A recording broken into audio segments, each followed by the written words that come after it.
Hello বন্ধুরা, আমি আজকে আবার একটা নতুন রেসিপি নিয়ে চলে এসেছি।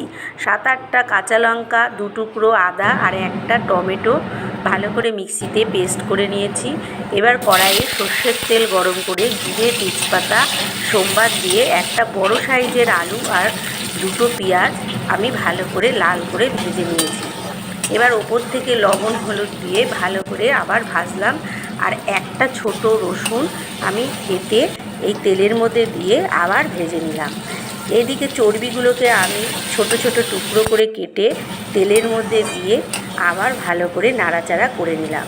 এবার মিক্সিতে যে মশলাটা করে রেখেছিলাম সেই মশলাটা দিলাম, আর পরিমাণ মতো লবণ, হলুদ, জিরের গুঁড়ো আর হলুদের গুঁড়ো এর মধ্যে দিয়ে আমি আবার ভালো করে কষিয়ে নেব। আর যে মিক্সি বাটি ধোয়া জলটা আবার এর মধ্যে দিয়ে আরেকটু কষিয়ে নেব। এইদিকে আমি 250 গ্রাম মটর সকালবেলায় জলে ভিজিয়ে রেখেছিলাম। তারপরে এখন আমি সিদ্ধ করে প্রেসারে একটা সিটি মেরে জল ঝরিয়ে নিয়ে এই মশলাটার মধ্যে দিয়ে আবার ভালো করে কষিয়ে নেব। এবার আমি ওপর থেকে গরম জল দিয়ে একটা থালা দিয়ে আমি কিছুক্ষণ রান্না হতে দেবো। এবার আমার ঢাকনা দিয়ে রান্না হতে দেওয়া হলো। এবার আমার রান্নাটা হয়ে গেছে, তেল ছেড়ে দিয়েছে।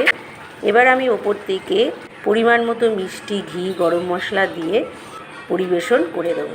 শেষ পর্যন্ত রান্নাটা ভিডিও দেখার জন্য ধন্যবাদ।